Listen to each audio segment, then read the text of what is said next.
सभी साथियों को जय जोहार। मेरा वक्तव्य शुरू होने से पहले मैं ये जो धरती है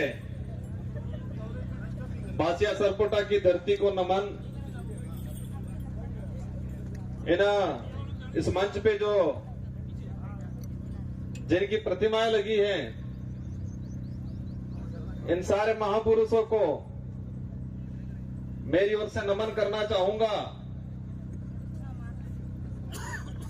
जिस महान व्यक्ति ने हमारे भारत देश का एक महान संविधान बनाया है, विश्व का सबसे बड़ा जो लिखित संविधान बनाया है, बाबा भीमराव अंबेडकर जी को नमन। उस संविधान में आदिवासी समाज का प्रतिनिधित्व करने वाले जयपाल सिंह मुंडा जी को नमन। और इस आदिवासी इलाके के अंदर जब राजा रजवाड़ा अंग्रेजों का जो शासन चलता था, उस दौरान एक भुखमरी चलती थी। तो रॉबिनहुड पांडे के नाम से जो अमीरों को लूट के गरीबों को, जो भुखमरी से जो मर रहे थे लोग, उनको खिलाने का काम करते थे। उन रॉबिनहुड पांडे टाटा मामा को नमन करना चाहूंगा। इस पूरे इलाके में अगर भक्ति के क्षेत्र में बात करें और भक्ति के माध्यम से, शांति के माध्यम से आदिवासी समाज के अंदर जन जागृति लाके अंग्रेजों और राजा रजवाड़ों की गुलामी से बाहर लाने का काम किया। गोविंद गुरु महाराज को भी नमन करना चाहूंगा। इन्हीं क्रम में हमारे जितने जो योद्धा हैं, और हम मां बालेश्वर जी को नहीं भूल सकते, जिन्होंने इस बांसवाड़ा पूरे जिले के अंदर आदिवासी समाज हो, अन्य समाज हो, सारे समाजों को एकजुट करके यहाँ के हक अधिकार को लेके इस क्षेत्र में काम किया। उनको भी नमन करना चाहूंगा। और मैं कोशिश करूंगा कि जितने जो महापुरुषों के मैंने जो नाम लिए, और महापुरुषों के जो विचार थे, उन विचारों को जन जन तक पहुंचाने के लिए उन्होंने जो संघर्ष किया, उन्हीं विचारों को आगे बढ़ाने का काम मैं और मेरी भारतीय आदिवासी पार्टी करेगी। और आने वाले समय में अनवरत करती रहेगी। इन विचारों को आगे बढ़ाएंगे। साथियों, पूर्व वक्ताओं ने हर प्रकार की बात बताई, हमारे क्षेत्र की बात बताई, आदिवासी समुदाय के हक अधिकार को लेकर बात बताई। और ये हमारा जो देश एक लोकतांत्रिक देश है, और उस लोकतांत्रिक देश में विचारों के आधार पे जनता इन पार्टियों को मत देती है, उन नेताओं को मत देती है और विधानसभा लोकसभा में भेजती है। आज मुझे भी 84 की जनता ने दूसरी बार विधायक बनाया, और वो भी राजस्थान की 200 विधानसभा के अंदर। उस दौरान 199 विधानसभा में एक साथ चुनाव हुआ था, और उसमें परसेंटेज के मामले में सबसे अधिक मतदान 84 की जनता ने मुझे बहुमत देकर जिताया था। उससे पहले 2018 में मुझे जिताया 84 की जनता ने। और आज मेरा सौभाग्य है, डूंगरपुर बांसवाड़ा की जो जनता है, उस जनता की भावना थी कि ये व्यक्ति हमारे इस क्षेत्र का आदिवासी समुदाय के हक अधिकार की बात को लेके, एससी समुदाय के हक अधिकार की बात को लेके, माइनॉरिटी समुदाय के हक अधिकार की बात को लेके और साथ ही इस क्षेत्र के अंदर अन्य समुदाय जो मानवता में विश्वास करता है, इन सारे लोगों की जो भावना है, उनकी बात है लोकसभा में ये व्यक्ति पहुंचाएगा। ये आपने विचार किया और आपके विचारों से हमारे पार्टी की जो सिलेक्शन प्रणाली है, इस भारत आदिवासी पार्टी में हाईकमान नहीं होता है और इस पार्टी में हाईकमान आम जनता, आम कार्यकर्ता होती है। और आपकी भावना के अनुरूप मुझे इस लोकसभा क्षेत्र का सांसद प्रत्याशी बनाया और मैं उम्मीद करूंगा कि जिस भावना से आपने मेरा सिलेक्शन किया है, उसी भावना से मेरा इलेक्शन भी करोगे, ये मुझे उम्मीद है आप सबसे। मैं आप सबको भरोसा भी दिलाना चाहूंगा, इस देश को आजाद कराने में, इस क्षेत्र के अंदर आजादी से पहले जो शोषणकारी नीति वाले लोग थे, उनके खिलाफ ये जितने जो महापुरुष हैं, उन महापुरुषों ने अपने विचारों के माध्यम से इस क्षेत्र में जन जागरण किया, लोगों को जागरूक किया और अपने हक अधिकार के प्रति लड़ने के लिए प्रेरित किया। और मैं वही विचार, ये जो महापुरुष हैं, उन महापुरुषों के जो उद्देश्य थे, इन उद्देश्यों को उन्हीं के विचारों के माध्यम से मैं पूरे करने की कोशिश करूंगा। साथियों, आज का जो कार्यक्रम है, अनुसूचित क्षेत्र में आरक्षण व्यवस्था, आरक्षण को लेकर महासम्मेलन,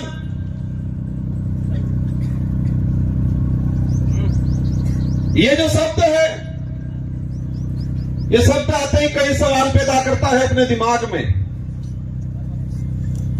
कि हमारा देश का संविधान लागू हुआ 1950 को और आज 2024 हो गया और अभी तक उस संविधान के अंदर जो प्रावधान थे, उन प्रावधानों को आज तक धरातल पे लागू नहीं किया। उस बात को लेके बांसवाड़ा, डूंगरपुर और पूरे देश का ST/SC माइनॉरिटी समुदाय संविधान को धरातल पे लागू करो, उस बात को लेके आंदोलन कर रहा है। बड़े दुख की बात है कि संविधान बना और देश पे जो लागू हुआ, हम कहते हैं 26 जनवरी 1950 को, लेकिन मूल रूप से उसके संविधान के अंदर जो प्रावधान थे, वो प्रावधान आज तक धरातल पे लागू नहीं हुए हैं। और देश के अंदर हमारे राष्ट्रीय पार्टी के लोग कहते हैं देश विकासशील से विकसित हो रहा है, कहते हैं विश्व के अंदर हमारे भारत देश एक विकसित राष्ट्र की श्रेणी में आने लग गया है। लेकिन देश के अंदर देखा जाए,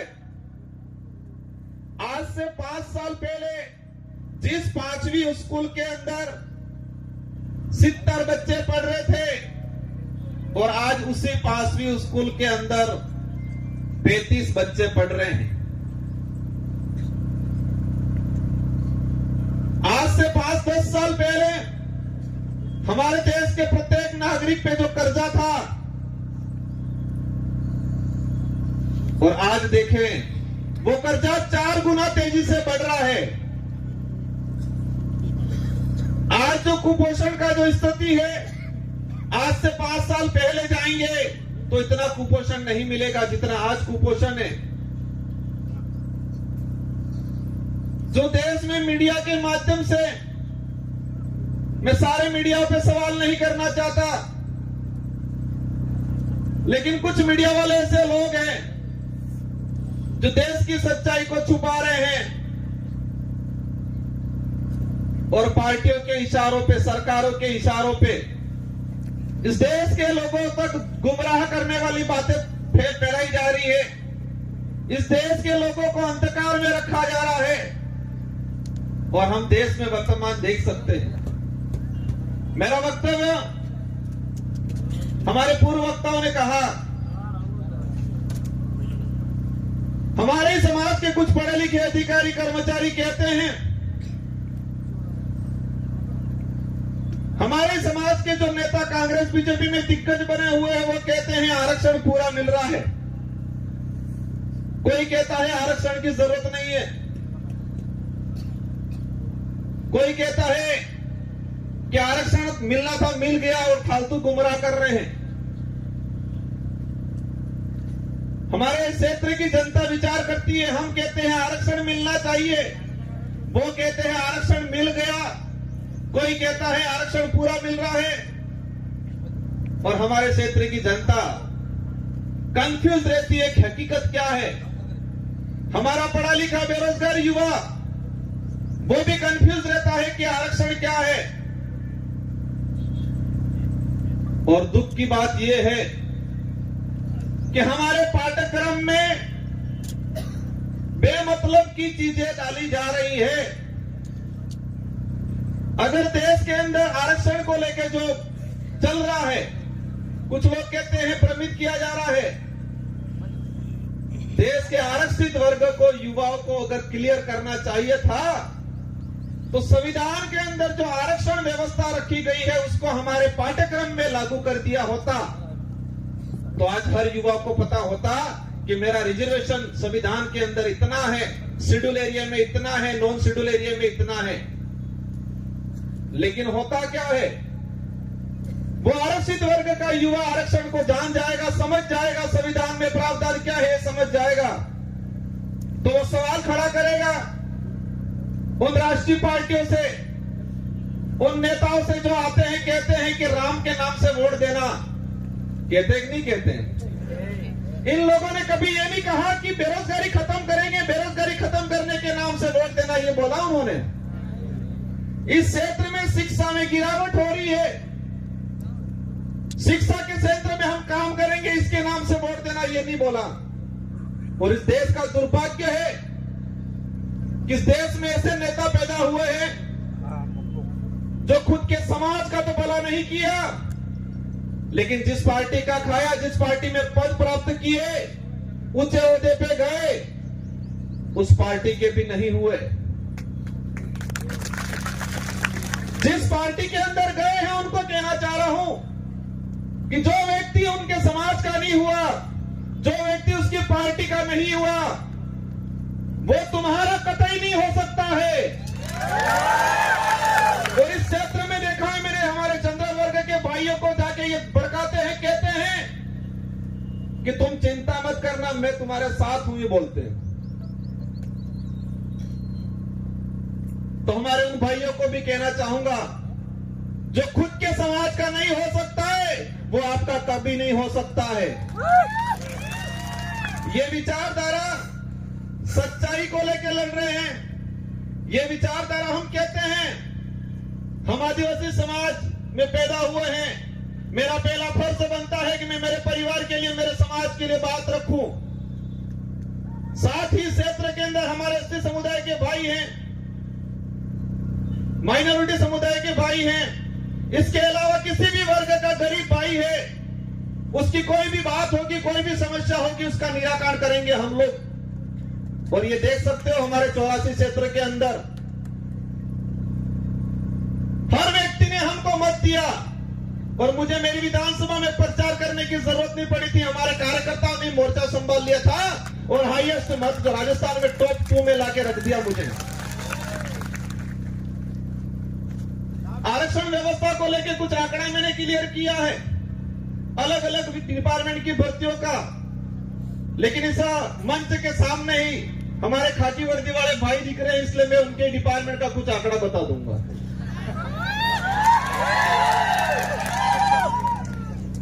मैंने एक लेटर लिखा था 2020 में कि अनुसूचित क्षेत्र के अंदर आरक्षण व्यवस्था को लेकर 2013 के अंदर जो अधिसूचना जारी की है वो इस क्षेत्र के लिए काला कानून है, ये वर्ड यूज किया था मैंने अनुसूचित क्षेत्र के 1700 सरपंचों को पत्र लिखा था, सारे एमएलए एमपी को पत्र लिखा था, पूर्व एमएलए प्रधान को पत्र लिखा था।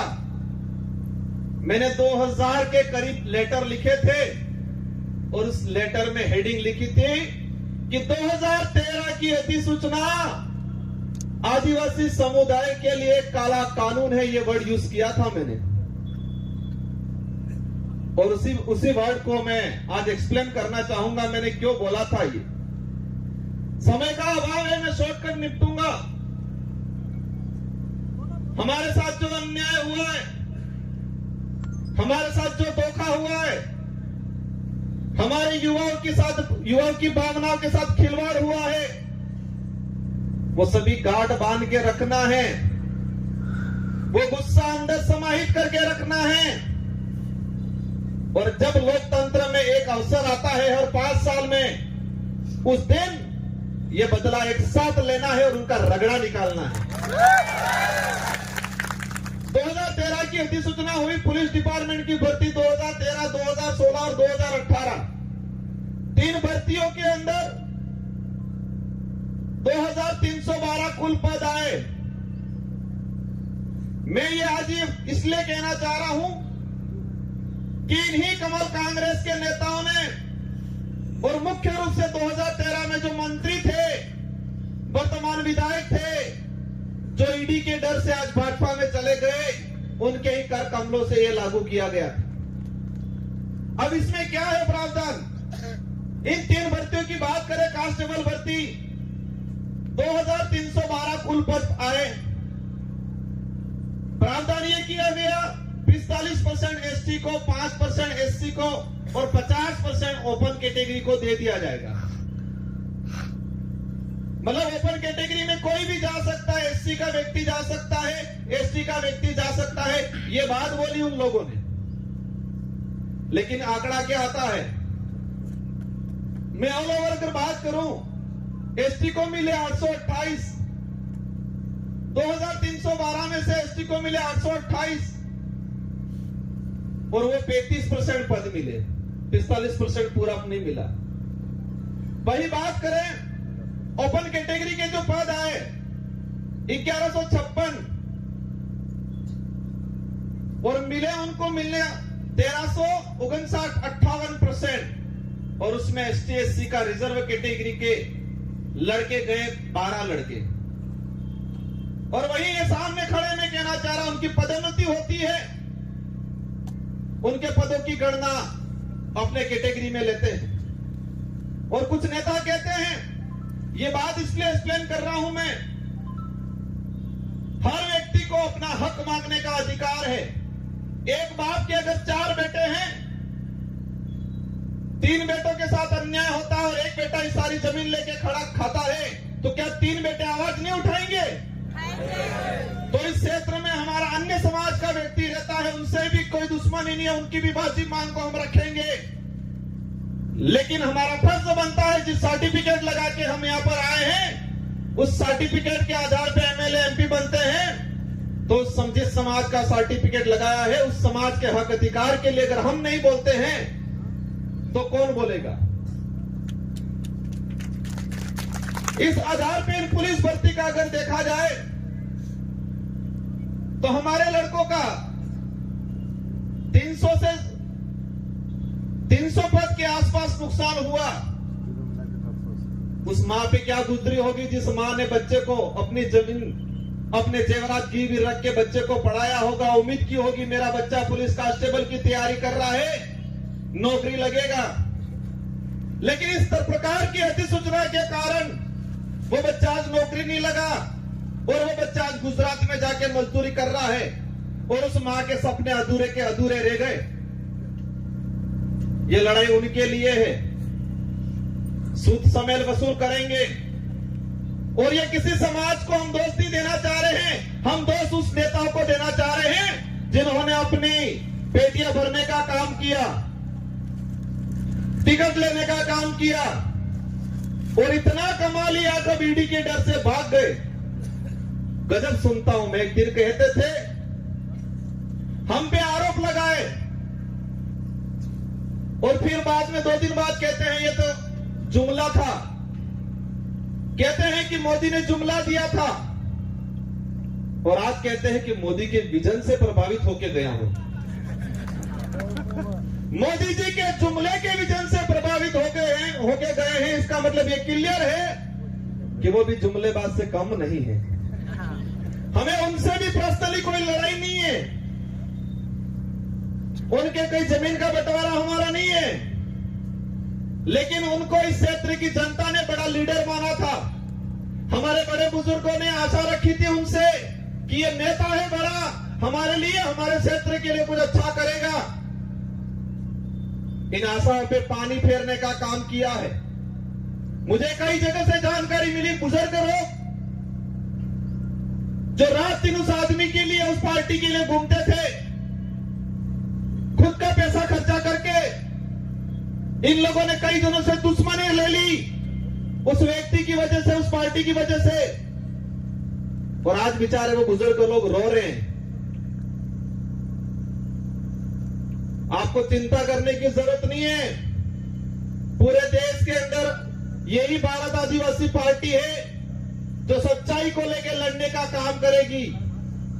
और आप देख सकते हो, उदयपुर संभाग की बात करें कि कांग्रेस कभी नहीं बात कर रही है कि शिक्षा अच्छी मिलनी चाहिए, स्कूलों में व्याख्याता लगने चाहिए, बेरोजगारी खत्म होनी चाहिए, हमारा अनाज जो पक रहा है उसको एमएसपी रेट मिलनी चाहिए, बात नहीं करेगी।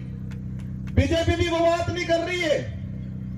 बीजेपी कह रहे हैं मैं किसी भगवान या किसी धर्म का विरोधी नहीं हूं, लेकिन जो धर्म के नाम से, भगवान के नाम से वोट लेके राज करने का काम करते हैं, ऐसे लोगों का मैं घोर विरोधी हूं और विरोध करता रहूंगा।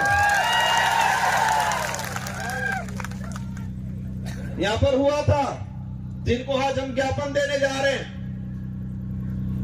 ये माही विस्थापित होके लोग कटनावर पे, ये माही डैम से विस्थापित होके लोग प्रतापगढ़ में रह रहे, आपके आसपास तो रह रहे, लेकिन मध्य प्रदेश के नीमच के अंदर लोग रह रहे हैं। और जो ये डांस ऑफ इंडिया में जो 5 बच्चियां गई थी, जिनका आपने सबने नाम सुना होगा, गली गर्ल्स के नाम से जो लड़कियां है, नीमच में रहती है, झोपड़ियों में रहती है, उनके माँ बाप मजदूरी करते हैं, आज तक भी उनको जमीन का पट्टा नहीं मिला है। वो नीमच के नहीं है, ये माही से विस्थापित होके गए हुए लोग हैं। और आज कह रहे हैं हमारे यहाँ के लोग विस्थापित होके गए, उनको जमीन नहीं मिला आज तक। हमारे इन महापुरुषों ने अपनी जान गंवा दी इस क्षेत्र में सामाजिक जन जागरण के लिए, हक अधिकार के लिए। उनके नाम से नामकरण नहीं करना है, और ऐसे नाम से नामकरण करना चाह रहे हैं।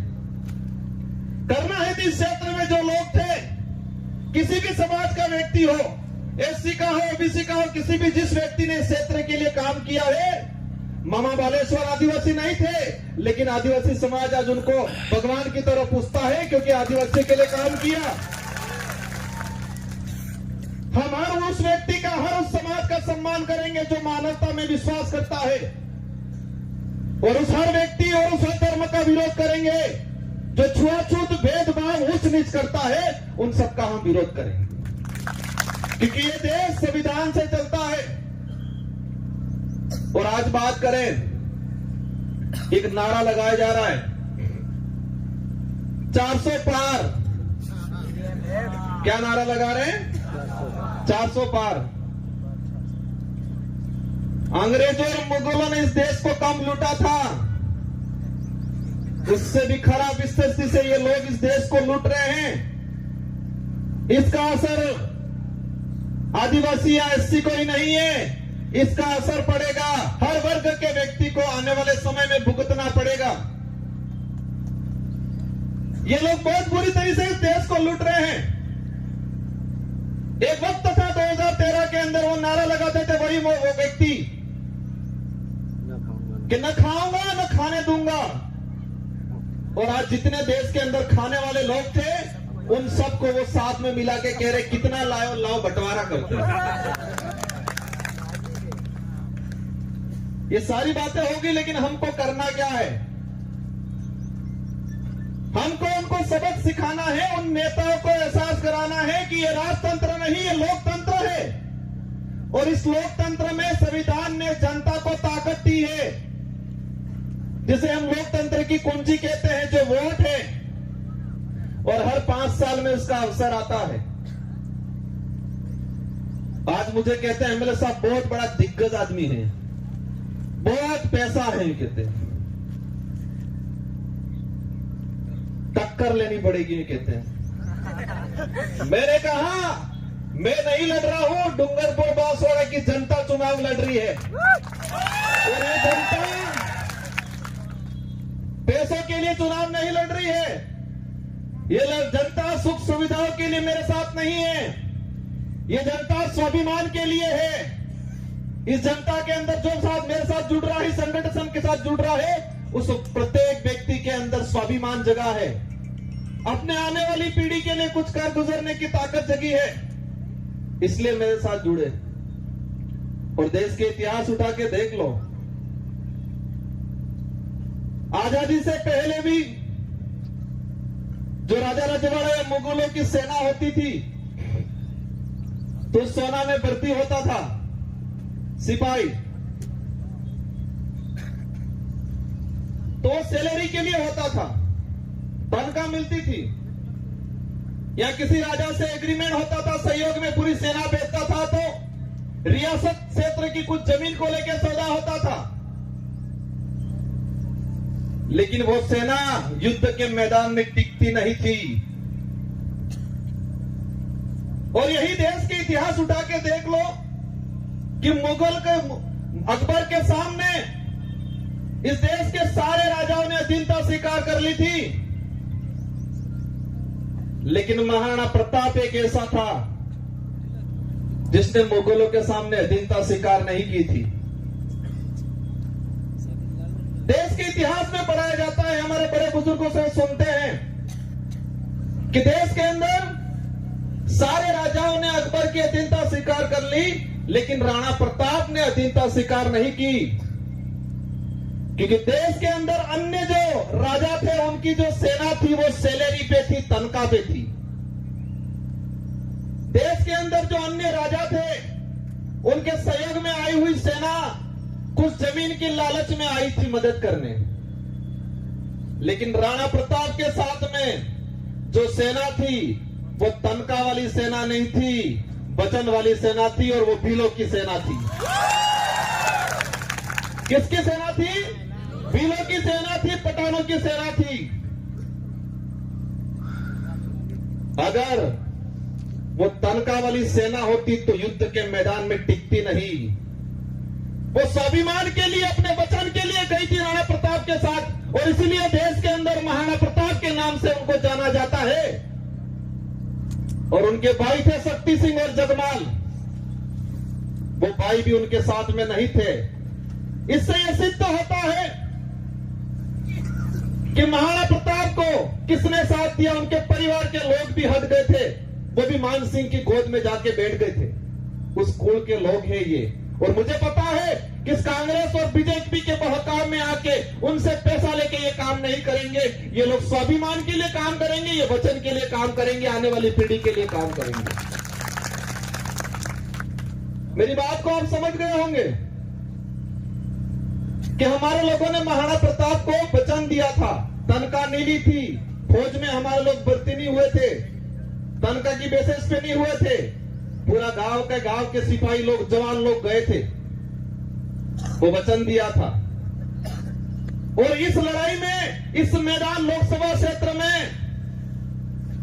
मुझे उम्मीद है पैसों वाली सेना नहीं टिकेगी, वचन वाली सेना टिकेगी, क्योंकि उनके साथ जो सेना है वो पैसों वाली सेना है, तनख्वाह वाली सेना है, तहरी वाली सेना है, और हमारे साथ वचन वाली सेना है, स्वाभिमान से जीने वाले लोग हैं। बातें बहुत सारी अंत मंच आएंगे, उस पे करेंगे। हमारी लड़ाई सीधी सी है कि इस क्षेत्र में संविधान के अनुरूप आरक्षण लागू हो जाए। यहां का कलेक्टर, एसपी, संभागीय आयुक्त क्लियर कर दे कि संविधान के भाग इसमें 5वीं अनुसूची के तहत क्या प्रावधान है, कितना आरक्षण मिलना चाहिए। आरएस भर्ती की अगर बात करें, हमारी जो मांग है दूसरी, प्रशासनिक सेवा के अंदर हमारे यहां के लोगों को प्रतिनिधित्व मिलना चाहिए। हमको लेलूपोट दे दिया, दिनेश सेवा के अंदर भर्तियां देंगे, पद देंगे। और उसमें भी मैंने देखा 3 भर्तियां 2013, 2016, 2018। अनुसूचित क्षेत्र के अंदर अधिनियम सेवा के 109 पद आए। एसटी के लोगों को मिले 42, ओपन कैटेगरी में गए 67 और एससी समाज को मिले 0 और ओबीसी वालों को तो पता ही नहीं है कि हम है कौन, हम आते कहां है वही नहीं पता है उनको। और मैं कहता हूं इस क्षेत्र से अगर ओबीसी की किसी ने आवाज उठाई थी, राजकुमार रोत ने उठाई थी। हम हर व्यक्ति की बात करेंगे, लेकिन हमारा हक किसी को मारने नहीं देंगे। एससी समुदाय को 0 सीट 3 भर्तियों में और अधिनियम सेवा के अंदर 67 पद आए। उसमें एसटी एससी रिजर्व कैटेगरी का एक लड़का नहीं गया। हमारे साथ 13 से 14 अधिनियम सेवा के आरएस अधिकारियों के पद मारे गए। इसका गुनहगार कौन? जो ईडी के डर से भाजपा में गए वो है। ये लड़ाई बेरोजगारों की लड़ाई है। ये लड़ाई हमारे क्षेत्र में शिक्षा के क्षेत्र में क्रांति लाने की लड़ाई है। हम सबको लड़ना है। ये चुनाव जीतने तक का उद्देश्य नहीं है, नारे लगाने या पार्टी का नाम लेने तक का उद्देश्य नहीं है। हमको हमारा समाज बचाना है, हमारा देश बचाना है। ये देश का संविधान अधिकार देता है हर व्यक्ति को, हर समाज को अपने हक अधिकार की बात करने का अधिकार है और करना चाहिए हर व्यक्ति को। लेकिन हमारे यहाँ के नेताओं ने इस क्षेत्र को बर्बाद करने का काम किया है। मुद्दे अनेक हैं। ये 400 पार का जो नारा लगा रहे हैं, उस नारे को समझना। इन लोगों की चाल है ये संविधान बदलने की, संविधान को खत्म करना चाहते हैं। और आप सुन लेना, अभी एक उदाहरण है कि 26 जनवरी पे बाबा साहब अम्बेडकर और सावित्रीबाई फुले की तस्वीर लगाने से टीचर को एपीओ कर दिया जाता है। जिस पार्टी को बाबा साहब अम्बेडकर और सावित्रीबाई फुले की तस्वीर से दिक्कत है, वो देश का भला कर सकते हैं क्या?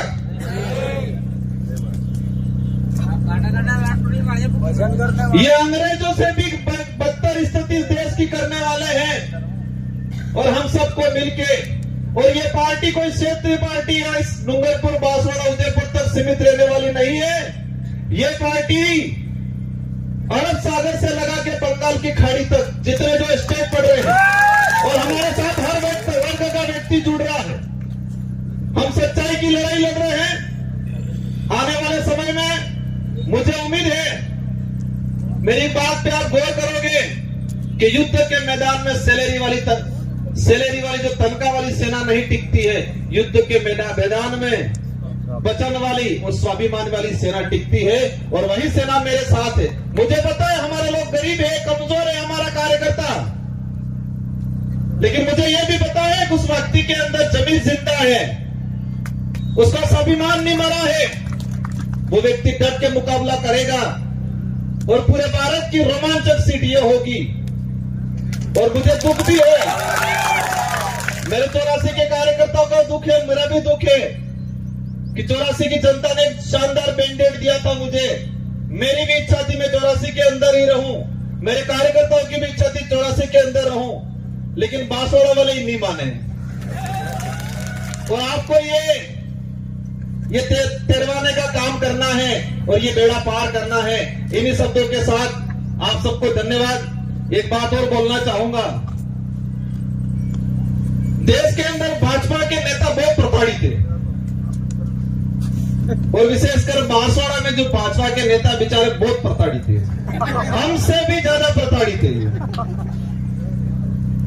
बचपन में बच्चा रोता था, मां कहती थी भूत आ जाएगा सो जाए।